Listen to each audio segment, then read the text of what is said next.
All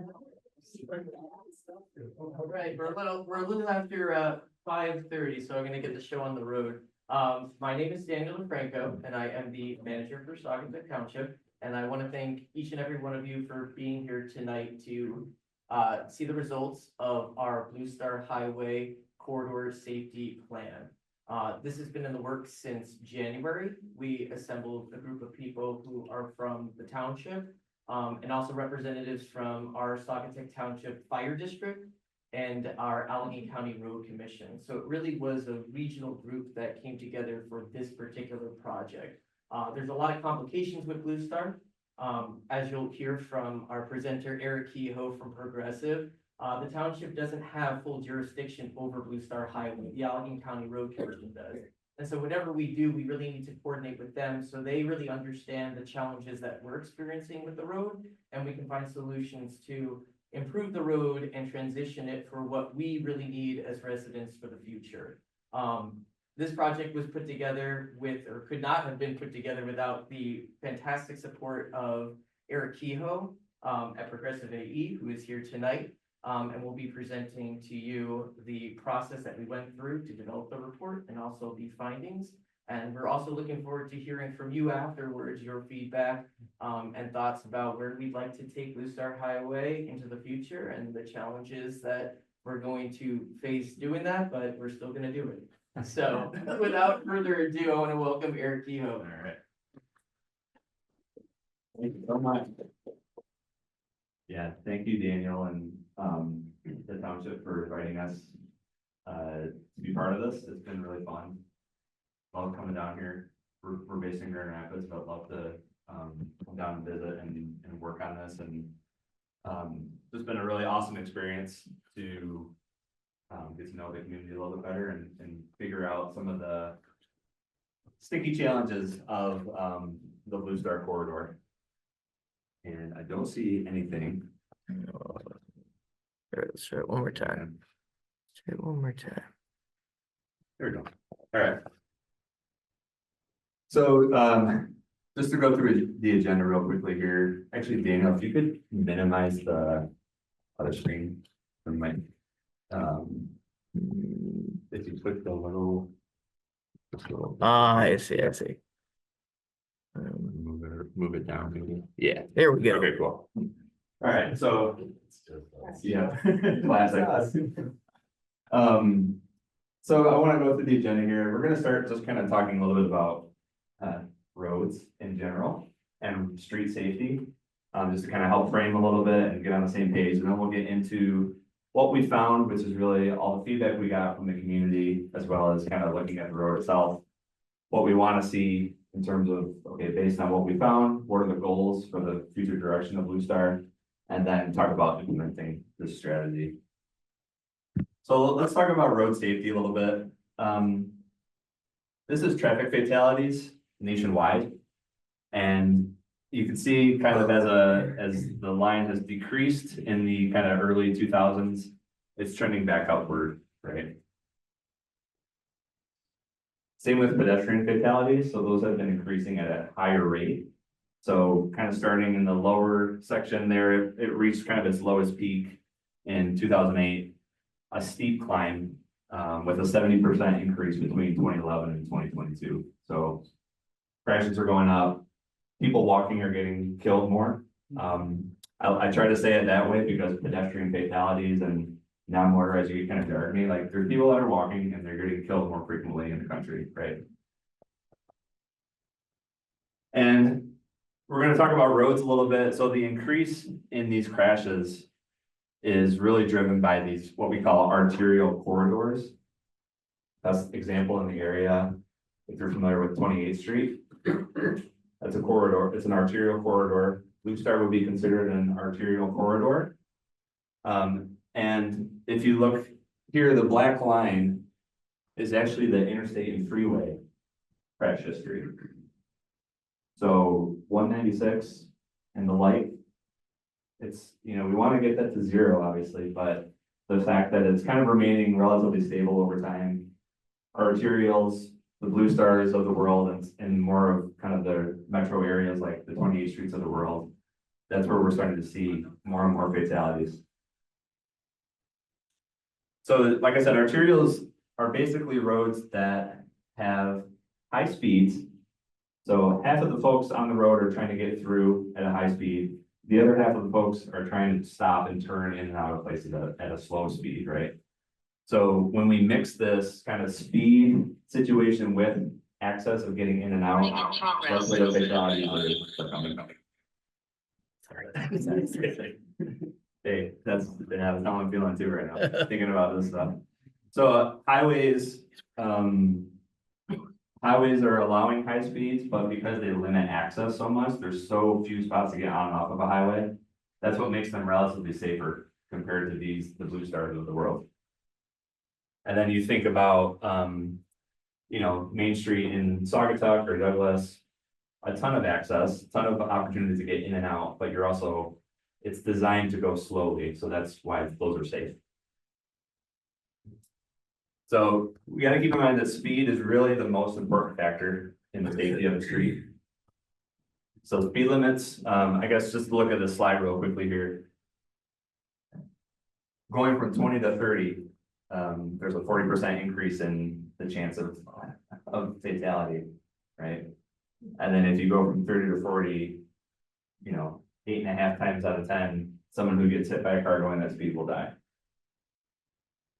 So the most important factor of the safety of the street, it's important to know that speed limits, most of the time, the posted speed is set by the jurisdiction that measures how fast people are going, right? So you measure how fast somebody's going on Blue Star.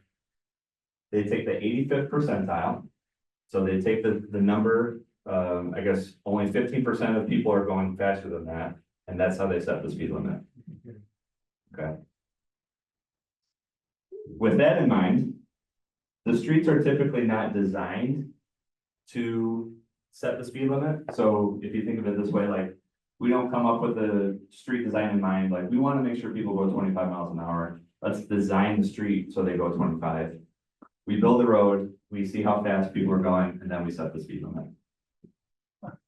And that's typically, you know, that's typically the process. We look at 196, you know, some of the features. So we're going to talk a little bit about the features of what makes a road safe or unsafe. Limited access on 196, wide shoulders, no curbs, the lanes are wide, so the distance between, you know, cars is wide, and clear zones, which means there's no trees or anything really close to the road, right? This is set up to move cars through as quickly as possible at the fastest speed as possible. And it actually works fairly well on a highway. Like relatively, obviously, high speeds are dangerous, but because of the way the street is designed, it kind of mitigates some of the danger issues, and you can drive through it relatively safely. We look at Blue Star Highway. Blue Star was designed to push cars through at high speeds. Okay, so wide shoulders, no curbs, wider lanes, and the clear zones on either side. There's no trees, right, within a certain distance of the road.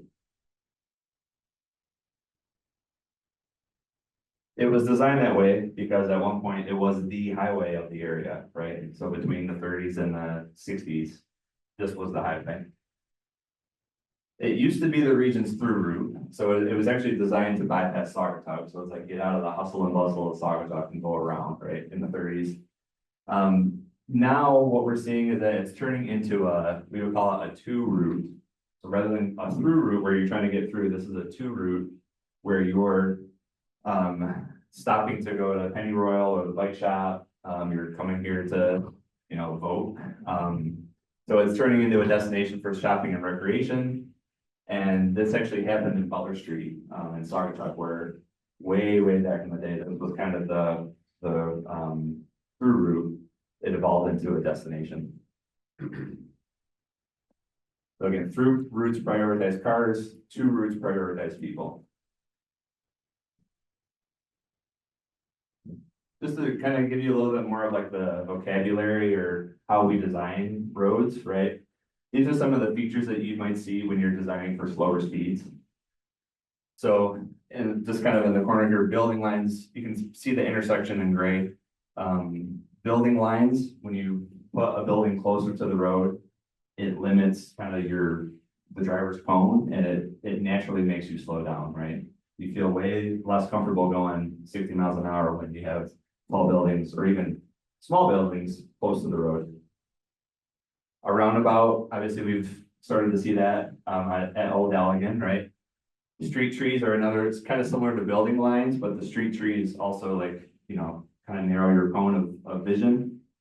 And then the pinch point, or like a bump out, or, something that pushes narrows the lane temporarily. You can see this at intersections, and that's something that we're recommending at some of these intersections, where it reduces the amount of distance that someone needs to cross to get across the street safely.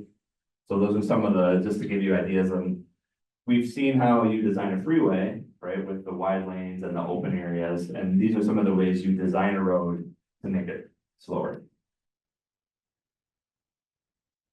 So that's kind of the overall view of road design and road safety.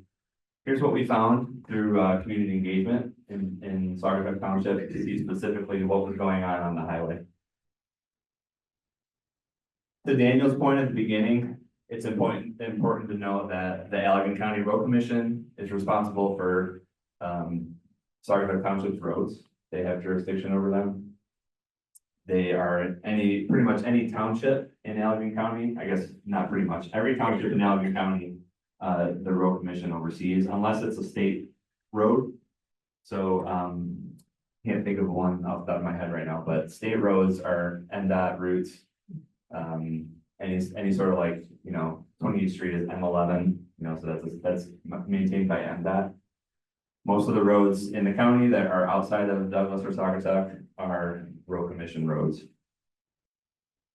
So the road commission is charged with not only maintaining, but designing the roads, engineering the roads, doing the construction, and changing the look of the roads.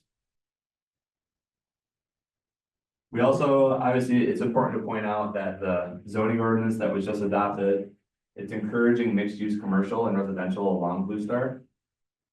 We want to ensure that the future development is intended to be a little bit more walkable or vibrant, and you also maintain the natural character, right? So we have these kind of hamlet developments that we're thinking about at some of the intersections, but also preserving some of the natural features of the area. In our community engagement, we had an open house here, over 50 attendees. We also had 628 responses in the community survey and a walk audit, which is that picture on the far right, where we got in two groups and walked the Blue Star corridor, kind of started here, went to either end and came back to see exactly how it feels to walk along the highway. So some of the things that came out, people walking and biking don't feel safe when traveling along Blue Star or across Blue Star. This emphasizes the need for safe crossings across Blue Star for pedestrians, cyclists, and drivers. We also found that crashes are concentrated at intersections, including the fatal crash last year. And the other note that's, I think, important to point out, severe and fatal crashes are more likely to occur on Blue Star as it's currently designed compared to similar roads in the state.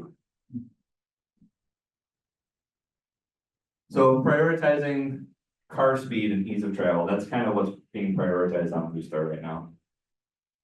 We want to reduce the vehicle speeds to improve safety on the streets, and we obviously got a lot of feedback from the community survey that showed that the reduced vehicle speed is a key priority. The quote unquote forgiving design of Blue Star contributes to the high vehicle speeds. So I don't need to show a raise of hands, but I'm sure there are plenty of us who have been driving along Blue Star not necessarily paying attention. When we look down and realize we're going 60, 65 miles an hour, right? That's because it's just designed to be able to do that. I mean, that's really, it's the design. It's not necessarily, it's not your fault. We're not bad people because we speeded.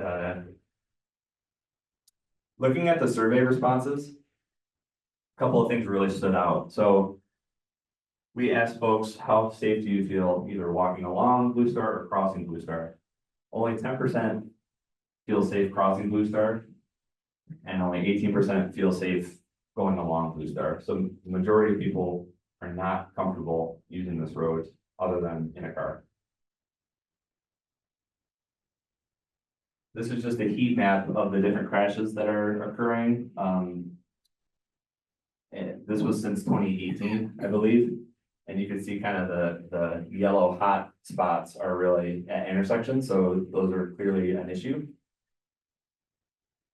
The table on the left is just showing, it's basically a kind of a normalizing, so per vehicle miles traveled. Blue Star is seeing, close to 10 crashes per 100 million vehicle miles compared to other rural roads that are similar. It's just higher. So this is higher crash incidents. So the current posted speed is 50. The current design speed is 53. So that means only 15% of drivers are going above 53 miles an hour. And it's important to note that, like I said, we can't really,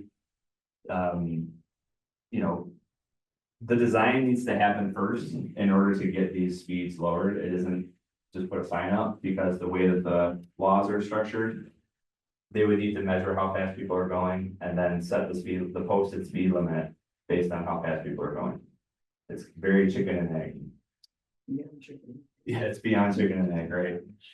So, and I think the other thing to keep in mind as we're kind of getting in, the posted speed and the design is almost irrelevant when we think about the way the road is designed, right? You could design a road to go 25 miles an hour, put a posted speed limit sign of 50, but drivers literally will not feel comfortable going that fast. So thinking about the speed limit sign versus how the road is actually designed is really critical. And one last thing, I think it's worth mentioning that residents really enjoy the existing green space. There's growth that is naturally happening in the township, but it should not be at the expense of the existing green space and forested areas. And we want to make sure that the street design is aligning with that. And some of the feedback that we got is focusing on preserving trees, but also utilizing the underdeveloped areas along the corridor rather than the undeveloped, right? So taking a parking lot that's barely being used or used very seldomly and using that rather than clear cutting and developing on that. I think that's been clear through a lot of the feedback. All right, so that's kind of what we've heard, getting into what we want to see. So these are the goals that we kind of helped frame. Thinking about prioritization, right? So who do we want to, or what do we want to design it for? And when you design for one thing, it could be at the expense potentially of something else. Non-motorized users it's come up time and time again. We want to design it for people walking, biking, rolling, that sort of thing. What changes should we prioritize? So this again, a ranked choice that we did in the survey where you can only put one thing at the top, right? The top two were the safer pedestrian crossings and reduced vehicle speeds. So safer to cross and slow the traffic down. This is an interesting exercise we gave everybody at our open house. I think it was $100. Everybody got $100 in big, what do we call them? Blue Star bucks? Starbucks, yeah. Yeah. So everybody had $100 in Blue Star bucks, and it's like, okay, if you had this $100 budget, what would you want to invest it in? And you can see in the cost category, this shows that kind of how much something would cost relatively in a real world scenario. So you could really want to see curbing and street landscaping, but that might be more expensive than just adding paint, right? So the two that I circled were curbing and street landscaping received the most money, and then pavement markings received the second most votes. So the extension of the non-motorized trail, which is actually really in process, is kind of happening.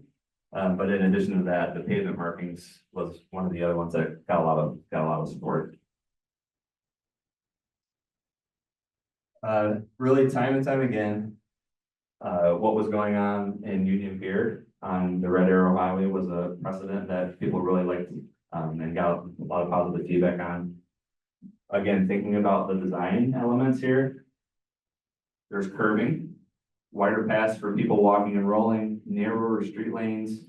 The crossings are well marked. The building setbacks are pretty close to the road there, right? So there's no, there's very minimal right of way. It's the building, the place for people to walk, a little bit of median, and then the road. And then again, the trees and lights in the right of way. So that's not something that we're seeing on Blue Star right now. All 6 of those are really, to be honest, not things that we see on Blue Star right now. But all 6 of those are things that can slow down drivers and make it feel much more comfortable for people walking and rolling. So activity is key. So I think, there was a little bit of discussion about traffic and congestion and that sort of thing.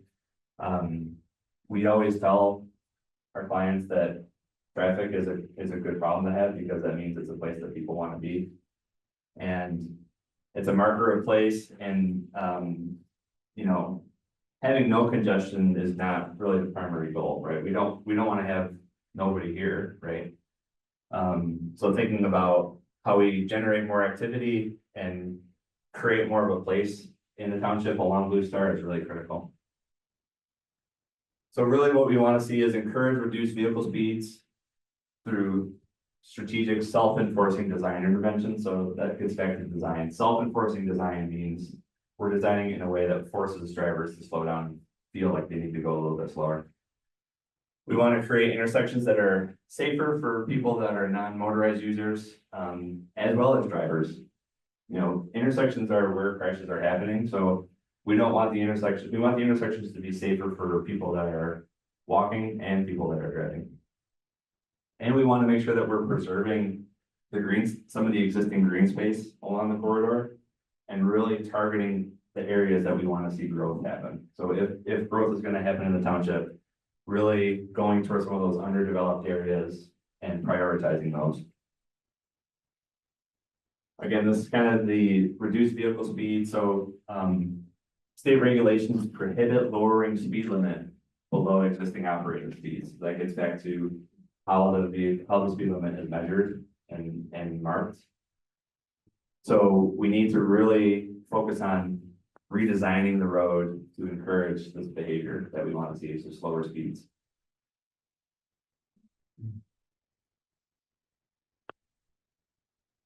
We want to see curbing, landscaping, narrower roadway widths. And I think, some of this is already, we're seeing some of this work at the old Allegan roundabout.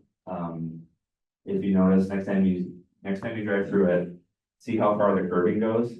It's actually kind of interesting, and maybe with rose-colored glasses, like envision curbing all along Blue Star, and to see what you think of that, or at least at the intersections.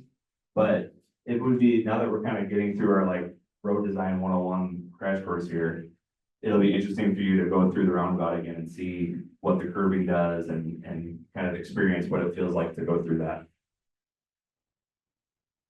These are things that I had mentioned again. The thing that needs to happen first is the design change, and then we can go back and try to measure and see if we can get the posted speed limit lowered.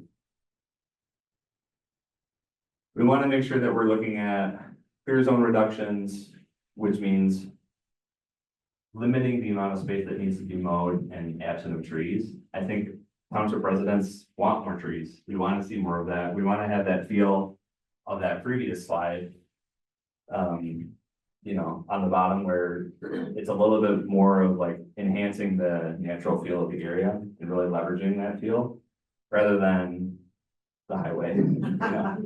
We don't need a highway, and I'm even starting to not call it Blue Star Highway anymore, because it's not a highway anymore. It doesn't need to be a highway anymore. We have 196. Intersection safety. So these improvements can really address some of the outcomes that we've been seeing on the crash data. There's varying levels of feasibility. We talked about bridges, we talked about tunnels. The the intersection lights. A lot of different potential outcomes there with different levels of applicability here, but there are different design treatments that we can look at. I will say that we found that traffic signals aren't really feasible along Blue Star right now. The main reason for that is typically because you want to see close to like a 50-50 amount of traffic coming from both ways at an intersection. So if you have a red light and you're waiting at the red light and nobody comes across, it slows traffic down for no reason, and it also maybe people are interested in just kind of running through that light and just kind of getting impatient. But there could be roundabouts, more roundabouts that get installed along the corridor. Again, this is a good example at the bottom here of a way that you can use a roundabout with also some, you're not just prioritizing automobile traffic, but you're prioritizing some of the pedestrian crossings and making sure that those are really clear and well seen. We could do raised crosswalks on the side streets. So thinking about North or Clearbrook even, and you could, if you have the trail coming through, and we'll look at this in a little bit, but where the trail crosses the side street, you can have a raised crosswalk there, which feels a little bit more comfortable for people walking and biking. We could also look at flashing beacons, other crossing infrastructure. So the beacons are a little bit kind of like a traffic signal, but you're able to hit it and stop traffic as you cross.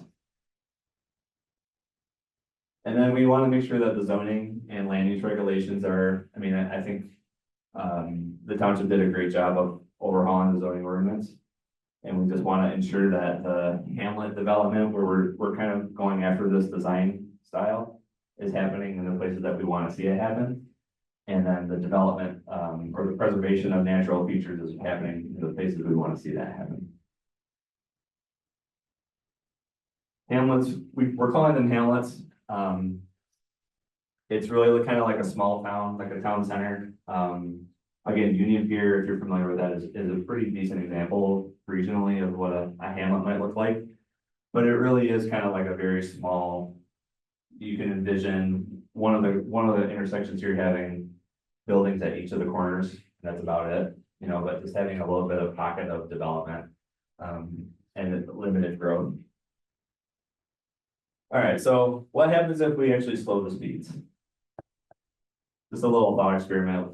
If we drive from Old Allegan to 64th Street along Blue Star, it's 2.2 miles.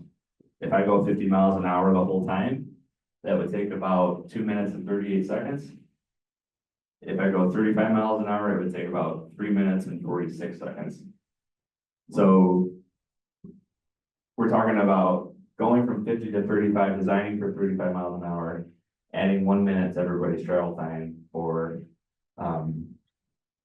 2.5 miles, and untold amounts of safer streets for everybody, right? So this is really the trade-off, right? This is the trade-off. There could be pushback on maintenance issues and upkeep with curbs, and it's not as easy to snowplow when there's curbs. But the trade-off, the benefits are, safer streets for everybody, fewer fatality opportunities, and a little bit slower travel time. And who wouldn't want to slow down and drive through Blue Star, especially in the fall? It's beautiful. So the next steps here, we want to prioritize Clearbrook, because the township wants to do some, the township has land and wants to do some more work, kind of reinvigorating and kind of activating this intersection. So we feel like it makes a lot of sense. You can see here what one of the intersection treatments might look like.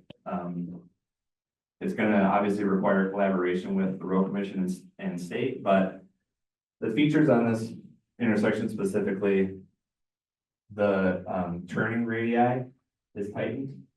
So you can't just kind of coast off the freeway on a Clearbrook. You need to slow down and make an actual turn. You can envision the trail being completed and having crosswalks potentially raised on Clearbrook. So that would be able to just kind of add additional visibility for people walking and biking. And again, there's, separated, use paths depending on how we look in the future, where there's a sidewalk and also, a non-motorized trail. So there's a place for people just to walk, a place for people to go fast. These are some of the funding sources that we're looking at. NDOT's local safety program has some funding opportunities. There's also a Safe Streets for All federal program that helps fund these. And there's other legislation nationally that we're hoping to see happen soon for shared use paths, sidewalks, and crossing infrastructure. As we said at the beginning, you know, these things are trending upward in terms of fatalities nationwide, so there is more and more funding that's being directed to like mitigate some of these concerns. Again, managed growth. So I'll go back to this one. We want to see, you know, I think Blue Star and Saugatuck Township have, from what we've gathered, a vision of really leveraging the natural resources here and making sure those are preserved and enhanced, right, with parks and trails and that sort of thing. We want to make sure that we're doing growth that's smart and that's really concentrated to help preserve that, because what we don't want to see happen is Blue Star to continue to go down the path of a 28th Street, where, you know, you can imagine how the development is right now, but just picture the forested area is gone, and then more kind of low density buildings every so often, right? So without clear regulations from the township side, that can continue to happen. So it's going to take a lot of coordination, as Daniel said. The challenge is with the road commission, who has jurisdiction of the road, but I think this is a step in the right direction, right? And this is what I wanted to end with this, because this is really what Blue Star is evolving into, right? It started as a highway in the 30s. I-96 was built, and now we're seeing people that love to bike along Blue Star in the area. They want to stop at Dairy Days. They want to eat at Penny Royal, take advantage of the shops and what the township has to offer. And this is kind of who we're planning for, right? If the first couple decades was about planning for highway traffic and getting cars through, the future is about planning for people and making sure that people are safe and welcomed and love Saugatuck Township as much as the residents do. So I think that's it for me. Thank you for listening. I'm happy to take questions and talk about this, whatever you think.